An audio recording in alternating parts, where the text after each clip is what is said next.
আসসালামু আলাইকুম। Welcome to Bangla kitchen. আজ সন্ধ্যার নাস্তায় বানিয়েছি খুব পরিচিত একটা স্ন্যাকস আইটেম কিন্তু কিছুটা অন্য রূপে। আশা করছি আপনাদেরও ভালো লাগবে।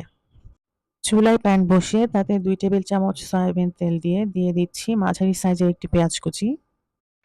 পেঁয়াজ কুচি মিনিট খানেক ভেজে তাতে দিয়ে দিব ১ চা চামচ আদা কুচি এবং ১ চা চামচ রসুন কুচি। চাইলে আদা রসুনের পেস্ট ব্যবহার করা যেতে পারে, তবে এভাবে কুচি করে দিলে তা খেতে ভালো লাগে। পেঁয়াজ এবং আদা রসুন কুচি মিনিট ২ ভাজার পর কিছুটা নরম হয়ে আসলে তাতে দিয়ে দিচ্ছি ১ চা চামচ লবণ এবং হলুদ, মরিচ, ধনিয়া, জিরা গুঁড়া ১ চা চামচ করে এবং গরম মসলা 1/2 চা চামচ। মসলাগুলো সামান্য ভেজে তাতে কিছুটা পানি দিয়ে খুব ভালোভাবে কষিয়ে নিব যতক্ষণ না তেল ছেড়ে আসে। যেকোনো রান্নায় ভালোভাবে মসলা কষানোটা খুবই ইম্পোর্টেন্ট। এর উপর স্বাদ অনেকটা নির্ভর করে। মসলা কষানো হয়ে গেলে এখানে আমি দিয়ে দিচ্ছি 1/4 কাপ চিকেন কিমা। কিমাটাকে এখন মসলার সাথে খুব ভালো করে রান্না করে নিব। এখানে আমি কোনো এক্সট্রা পানি ব্যবহার করিনি। চিকেন থেকে যে পানি উঠেছে সেই পানিতেই চিকেনটা রান্না হয়েছে। চিকেন প্রায় রান্না হয়ে যাওয়ার পর এখানে দিয়ে দিচ্ছি সেদ্ধ করে গ্রেট করা ১ কাপ আলু। এবার সবকিছু একত্রে খুব ভালো করে মিক্স করব এবং ২ থেকে ৩ মিনিট পর্যন্ত রান্না করে নিব।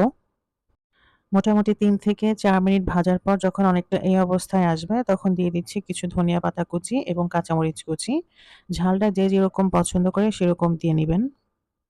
এখন সবকিছু শেষবারের মতো একত্রে মিশিয়ে নিচ্ছি। যখন দেখব আলুর মিশ্রণটা এরকম প্যান থেকে উঠে আসছে তখন বুঝতে হবে পুরোটা একদম রেডি হয়ে গিয়েছে।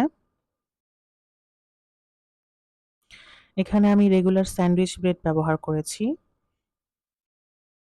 বানিয়ে রাখা পুরটা যখন কিছুটা ঠান্ডা হয়ে গিয়েছে তখন এই পুরটা আমি ব্রেডগুলোর উপরে দিয়ে দিব এবং সমানভাবে স্প্রেড করে দিব। আপনারা যদি বাচ্চাদের স্কুলের টিফিনের জন্য এটা দিতে চান তাহলে সেক্ষেত্রে পুরটা আগের দিন রাতে রেডি করে রাখতে পারেন এবং সকালে বাকি কাজটুকু করতে পারেন। চিকেন আর আলুর এই পুরের সাথে চাইলে আপনারা মোজারেলা চিজ অথবা আমরা যে রান্নার পনির ব্যবহার করে থাকি সেটা গ্রেট করে ব্যবহার করতে পারেন। চাইলে কোনো ভেজিটেবল যেমন গাজর অথবা ক্যাপসিকাম কুচিও ব্যবহার করতে পারেন।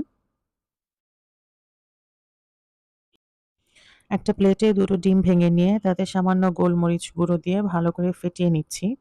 এখানে অনেকে বেসনের ব্যাটার ব্যবহার করেন, তবে আমার কাছে বেসনের ব্যাটারের চেয়ে ডিম দিয়ে টেস্ট বেশি ভালো লাগে।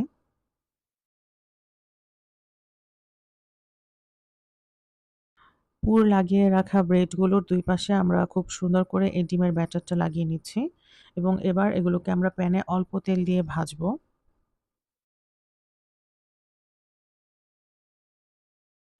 ৫ টা ব্রেড ভাজতে আমার এখানে মাত্র ২ টেবিল চামচের মতো তেল লেগেছে। যেকোনো জিনিস ভাজাভুজির ক্ষেত্রে তেলটা মোটামুটি গরম হলে তখনই ভাজার কাজ শুরু করবেন। তেল ভালো করে গরম হওয়ার আগেই ভাজাভুজি করতে গেলে ওই ভাজা পোড়াটা তেল খুব বেশি সোক করে। তাই ভাজাভুজি করার ক্ষেত্রে তেলটাকে খুব ভালো করে গরম হওয়া অনেক বেশি জরুরি।